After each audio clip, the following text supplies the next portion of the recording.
This is the single key that came with my car, an inexpensive little Nissan Micra. One key is usually enough, except for the times that it isn't. Since I bought the car, I've been thinking of getting another one, but I only have a limited number of arms and legs to pay the deal with, and I'm saving mine up for something special. This is a key I got from Amazon. It looks pretty legit. All in, I paid about $25 for it, which is less than the going rate of an arm or leg, or so I'm told. In this video, I'm going to make this Amazon key work as well as the original. There are three things which need to be modified to get it to work. The first is the actual key portion. You may have noticed it's not cut. That's because I couldn't find anyone willing to cut it for me.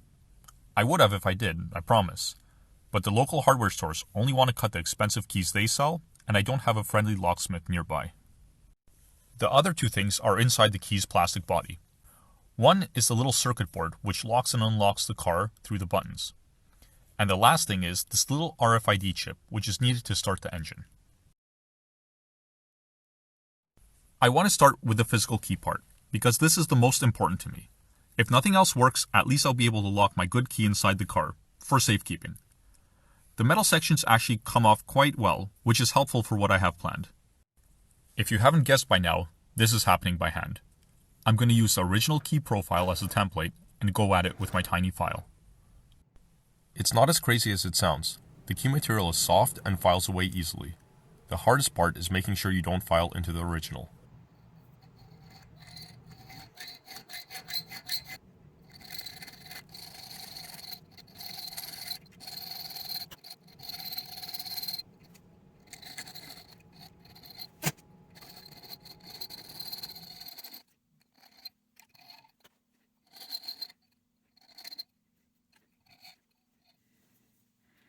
I know this isn't for everybody, but at least you can see that it's doable, and you can save some bucks along the way, unless you mess up your original. Cutting the key didn't even take that long, about 15 minutes per side. Overall, I'm pretty pleased with the results, but ultimately what matters the most is how it works on the car. Let's get this key back together and try just that.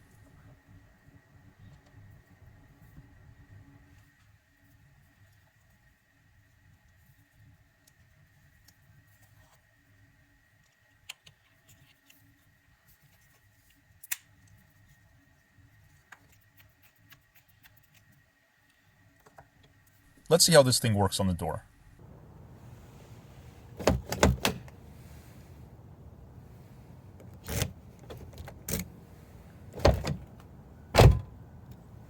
Whoa, that works a lot smoother than I expected. It's not perfect though, but I think it's going to get better the more I use it.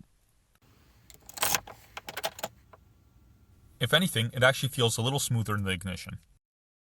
Next up are the buttons on the remote. For this generation of Nissan, there's actually a simple way to program them. You start by getting in the car and locking the doors. Then you insert and remove the key 6 times.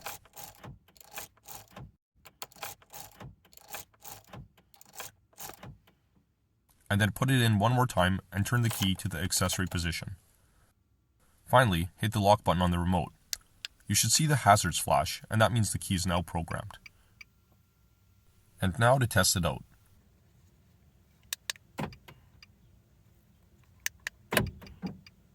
Nice, 2 out of 3. The bad news is that this is the end of what you can easily and cheaply do yourself. If you try the key in the ignition the way it is now, it won't start the car.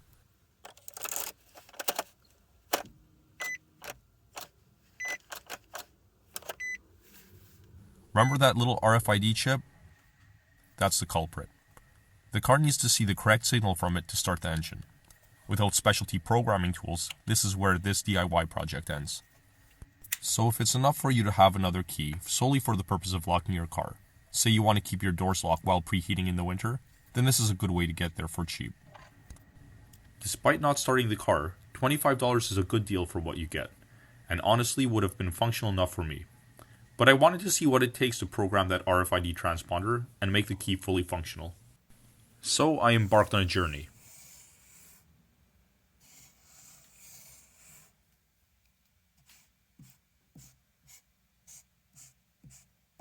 My first trip was to the Nissan dealer. They were more than happy to help. for $135, plus tax. Needless to say, I moved on and started looking harder for independent locksmiths. I managed to find a few, but they either didn't have the machine to program the transponder or told me to go fly a kite. Then I decided to look for auto parts shops that also sold spare keys.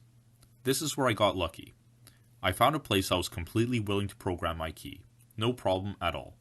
It cost a little more than I expected, but it was a price I was willing to pay. Technically, they didn't end up programming my key. They programmed me a new transponder chip, which is the same size and shape as the one my key uses, and gave it to me.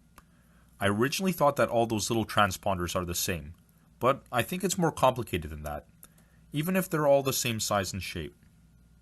Before I started visiting and calling places to program my key, I was trying to figure out if I can buy a tool to do the copying or programming myself. I thought I could, but now I'm not so sure, especially since the place I went to couldn't get my transponder chip to work with their machine. Here is the machine I was originally looking at. If you have more than one key to copy, it looks tempting, if it actually works. I'm pretty sure this is the machine that I noticed the shop used for me. It comes with a few chips, which is good, but it's a lot more expensive.